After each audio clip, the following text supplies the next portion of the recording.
Hola people, story time. Page 20. Stories like Bluebird brings us news of just what to do about the women's wound that will not cease its bleeding. Stories like Skeleton Woman demonstrate the mystical power of relationship and how deadened feeling can return to life and deep loving once again. The gifts of Earth, Mother Death are to be found in the character of Baba Yaga, the old wild hag, the little doll who shows the way when all seems lost, raises one of the lost womanly and instinctual arts to the surface again in Vasilisa the Wise. Stories like La Loba, a bone woman in the desert, teach about the transformative function of the psyche. The handless maiden recovers the lost stages of the old initiation rites from ancient times, and as such offers a timeless and lifelong guidance for all the years of a woman's life. It is our brush with the wild nature that drives us not to limit our conversation to humans, not to limit our most splendid movements to dance floors, nor our ears only to music made by human-made instruments, nor our eyes to thought beauty, nor our bodies to approved sensations, nor our minds to those things we all agree upon already. All these stories present the knife of insight, the flame of the passionate life, the breath to speak what one knows, the courage to stand what one sees without looking away, the fragrance of the wild soul. This is a book of women's stories, held out as markers along the path.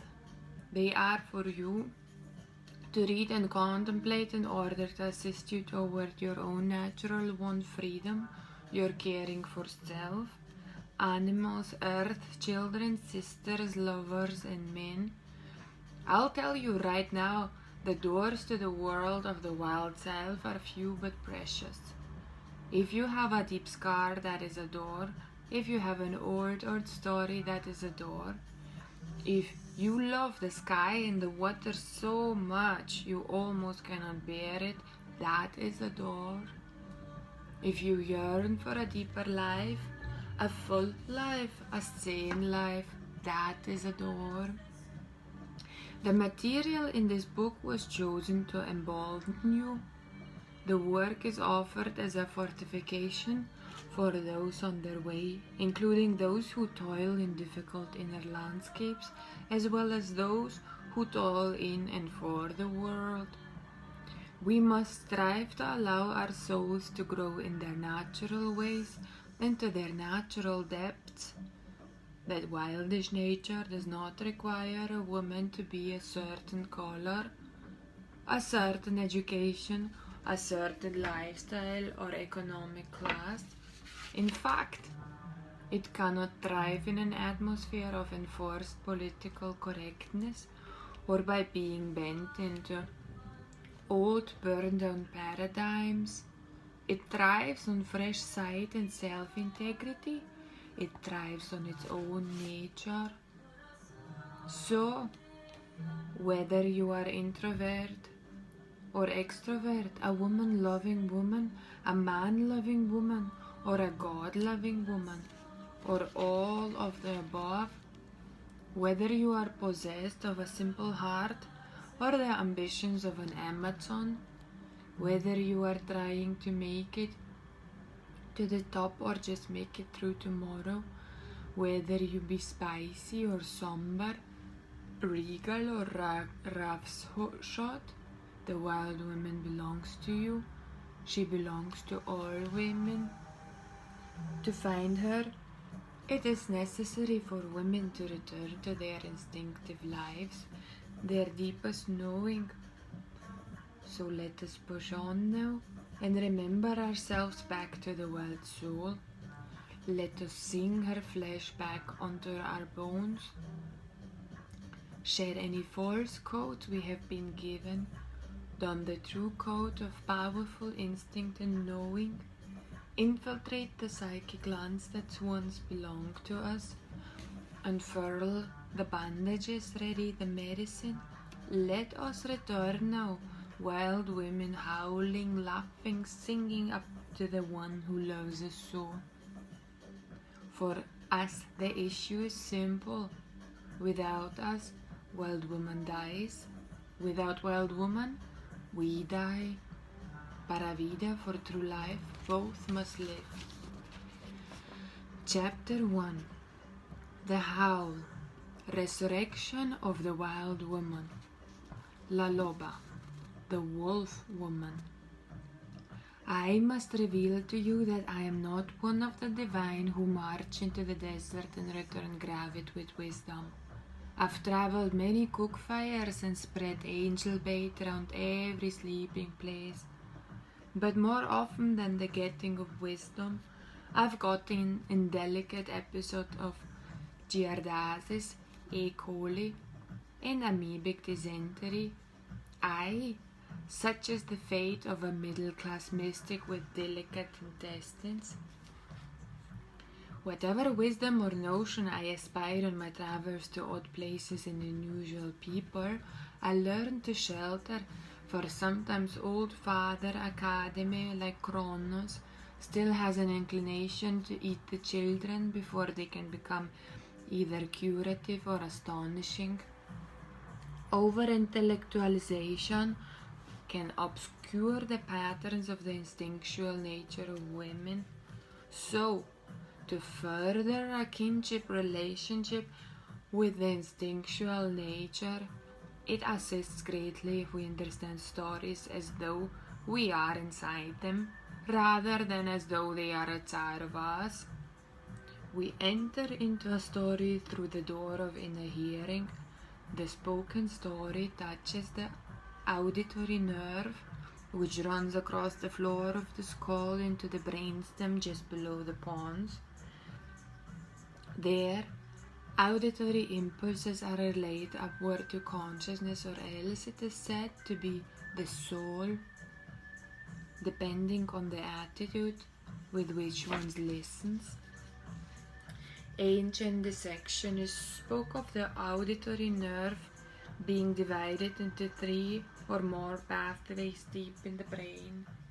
They surmised that the ear was meant, therefore, to hear at 3 different levels. One pathway was said to hear the mundane conversations of the world. A second pathway apprehended learning and art, and the third pathway existed so the soul itself might hear guidance and gain knowledge while here on earth. Listen then with soul hearing now, for that is the mission of story.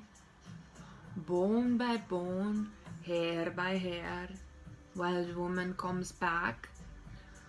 Through night dreams, through events half understood and half remembered, wild woman comes back.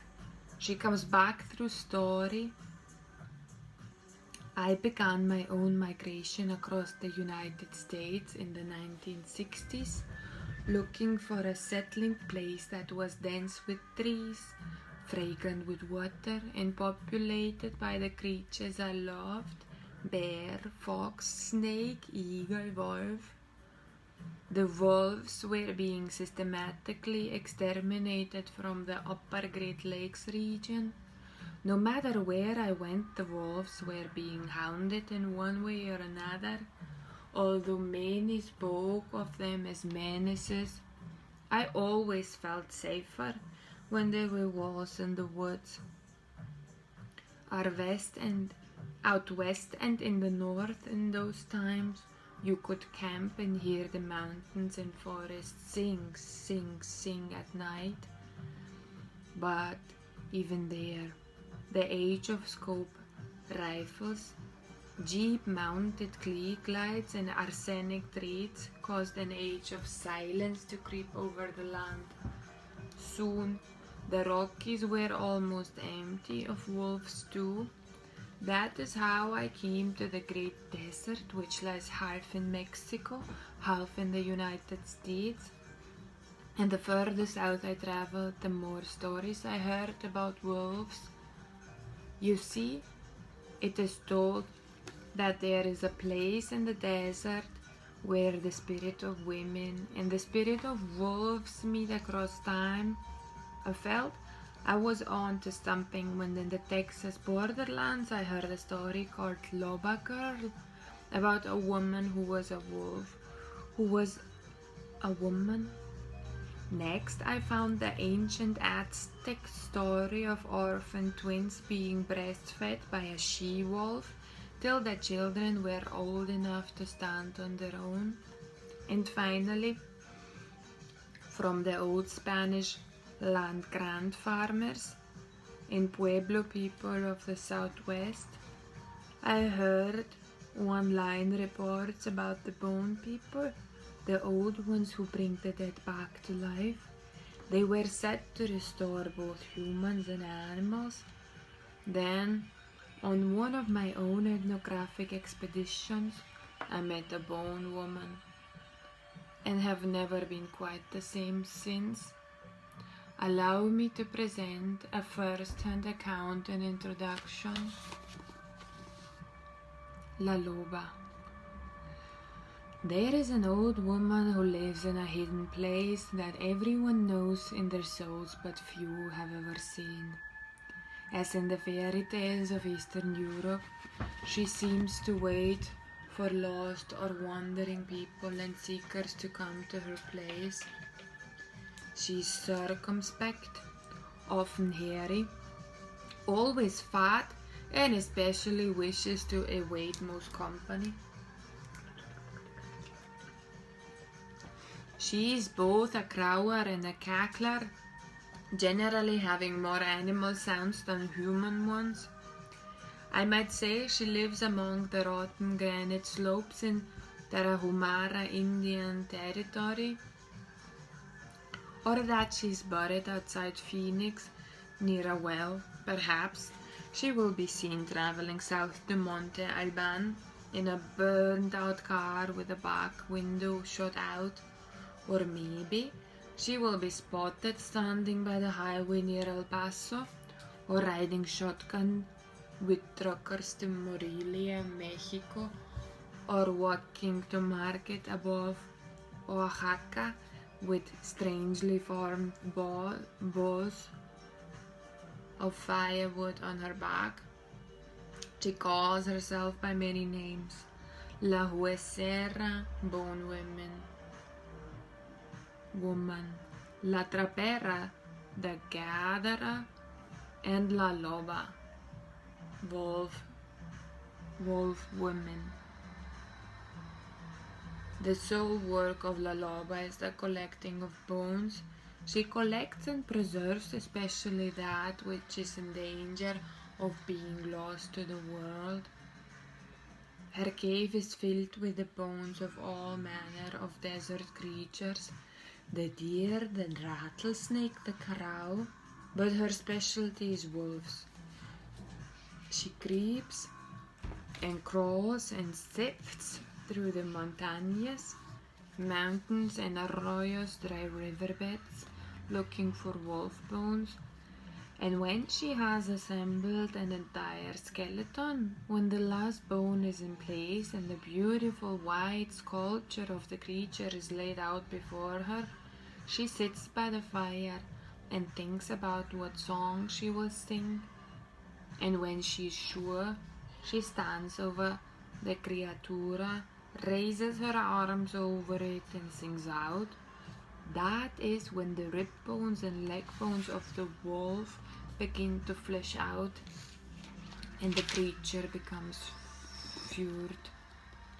La Loba sings some more and more of the creature comes into being.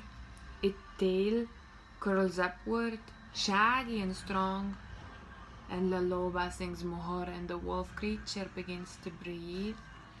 And still La Loba sings so deeply that the floor of the desert shakes as she sings.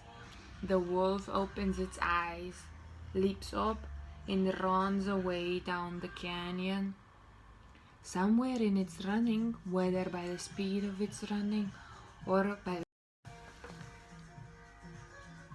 by way of a ray of sunlight or moonlight hitting it right in the side, the wolf is suddenly transformed into a laughing woman who runs free toward the horizon.